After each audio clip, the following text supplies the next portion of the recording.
Good evening and welcome to St Paul's Lantern, here in the heart of student land in the beautiful city of Nottingham. I'm Father Jonathan Rose, the Catholic chaplain at the University of Nottingham, and it's our privilege during this time of pandemic to meet each week here in this lovely church at St Paul's in Lantern, where we come together as a Catholic community from the university to pray for the needs of the world, but most especially to pray for all who are sick and suffering at this time as a result of the coronavirus. On the altar before me is the beautiful yet disfigured statue of Our Lady Vulnerata, in Spanish meaning the Wounded One. We ask her intercessions tonight, as we do each and every Friday, for all who are sick, all who are suffering, and all who have died as a result of the pandemic that is racking the world at this present time.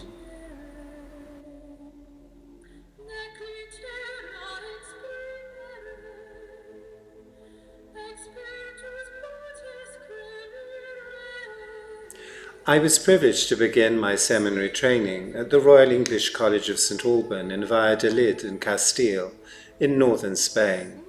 For those of us who were at college there, the image of Santa Maria Vulnerata became a familiar part of our daily lives. She had a place of great honor in our college chapel, and daily for generations, seminarians at the English College in Valladolid have prayed before her statue and sought the power of her gracious intercession.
If you look closely at the statue of Our Lady Vulnerata, you will see that her arms have been severed and that she is battered and bruised, her body disfigured from being dragged from her original place of honor within the cathedral in Cadiz through the market square by English Protestant sailors during the time of the war between England and Spain and the ransacking of Cadiz at the end of the 16th century. Our Lady's arms were hacked off and her face slashed by those English soldiers' sabres, and all that remains of the infant Jesus, that the beautiful image of Our Lady formerly so lovingly held, are just two stumps where his tiny little feet would have dangled from his mother's knee. Our Lady Vulnerata was thrown unwanted and unloved onto a rubbish heap outside the city of Cadiz, and for some years forgotten and cast aside. Abandoned, the image was in time rescued by the Count of Santa Gadea and his wife, who gave the image pride of place in their private chapel in Madrid.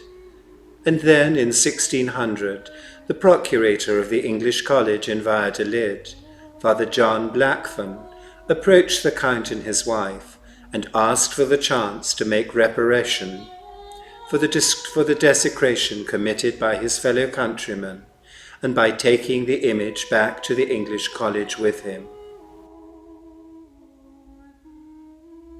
And every week since then, the college community has prayed in front of the image of Our Lady Vulnerata, offering reparation for the wounds inflicted by those English sailors.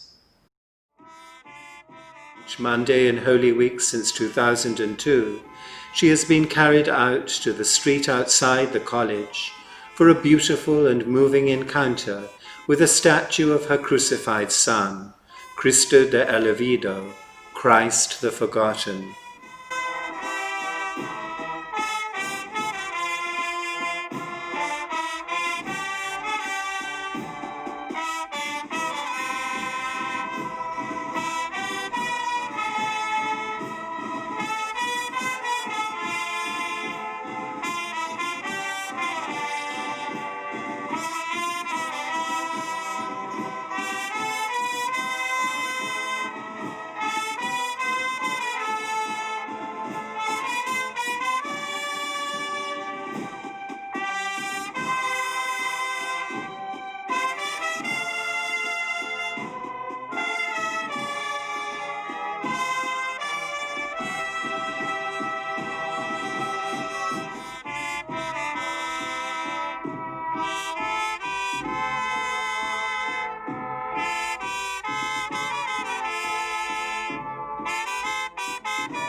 When we gaze upon the damaged statue of Our Lady Vulnerata, we are reminded of images of the crucifixion, for she serves as a reminder to each one of us that Our Lady, and through her intercession God, knows and holds all of our sufferings and pain within her wounded body.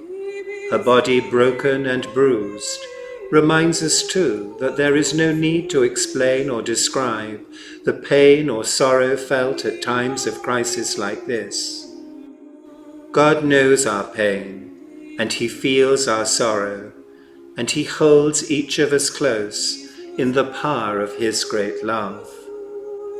The image of the disfigured Madonna focuses yours and my prayers on our own woundedness and on our own brokenness, and on our need of God's love in our lives during this time of pandemic.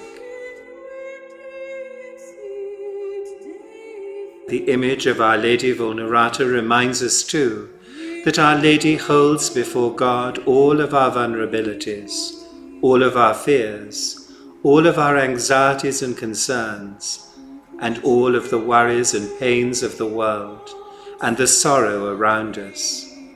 And she intercedes for us before God.